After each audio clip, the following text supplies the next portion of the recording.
आपसे ही मैं पूछूंगा कि आप कब और कैसे इस राम मंदिर आंदोलन से जुड़ी? देखिए प्रवीण जी, सबसे पहली बात तो ये है कि हम सनातनी समझते हैं, मानते हैं, और ये तथ्य और सत्य भी है कि हम सब नियति के हाथ में हैं। मैं प्रारंभ से ही एक बात कहती रही कि राम जी करा रहे हैं, राम जी का काम है, राम जी के काम में काहे का विराम है, जिंदा रहे तो जग जीवन ललाम है, मर भी गए तो रहने को स्वर्ग धाम है। हमको तो काम बस राम जी के काम से, और राम जी का मंदिर बनेगा धूमधाम से। क्या बात है, बहुत सुंदर। तो परिस्थितियां प्रतिकूल थी जी, राजनैतिक प्रतिकूलताएं थी जी। इतने बहुसंख्यक हिंदू समाज को अपने ही स्वाभिमान आस्था का बोध होते हुए भी वो मुखर नहीं था।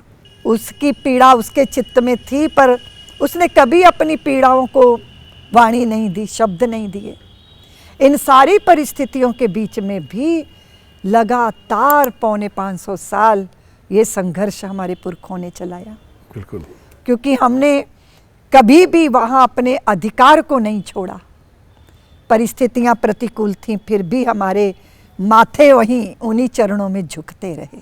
श्री राम जन्मभूमि का आंदोलन जब प्रारंभ हुआ तो रामलला वहाँ प्रकट हो गए थे 48-49 में। उसके बाद फिर रामलला कैद में हैं, शलाखाओं के पीछे हैं, उनके भक्त बहुत वैभवों में हैं, और आराध्य और इष्ट बहुत अभावों में हैं। ये तो आस्थावान व्यक्ति को वैसे ही उद्वेलन था जी। और जब विश्व हिंदू परिषद ने ये संकल्प लिया कि हम राम लला के मंदिर का ताला खुलवाएंगे, और सरयू का जल लेकर जब शपथ ग्रहण की जा रही थी, तब से मैं इस आंदोलन के साथ जुड़ी हूँ। और आप ये देखो कि आज पीछे मुड़कर देखती हूँ प्रवीण जी, तो लगता है कि श्री राम जन्मभूमि का ये आंदोलन एक आस्था का ही आंदोलन नहीं था, ये स्वाभिमानों की प्रतिष्ठा थी।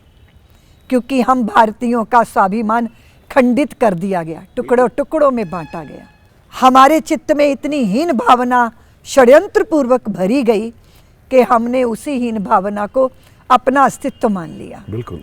और उन सारी परिस्थितियों के बीच में, और आपको मालूम है कि उन्हीं दिनों में कश्मीर के हिंदुओं के साथ अत्याचार हो रहे थे, भारत में राम जानकी रथ यात्राओं पे प्रतिबंधों के पहरे थे।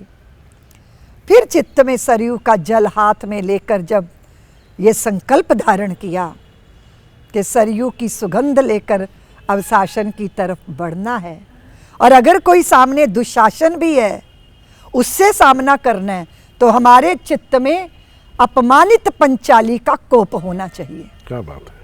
अगर हम युद्ध के मैदान में हैं तो फिर पार्थ के हाथ का गांडीव कंपना नहीं चाहिए, उसमें स्थिरता होनी चाहिए, उसमें हुंकार होनी चाहिए, और अपने पुरखों का स्मरण करना चाहिए जिनकी छाती बाणों से बिध गई थी लेकिन उन्होंने पीठ नहीं दिखाई।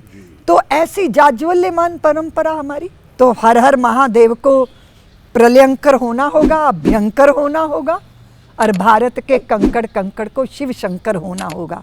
इस संकल्प के साथ मैं इस आंदोलन के साथ नियति के द्वारा निश्चित की गई व्यवस्था की वजह से जुड़ी।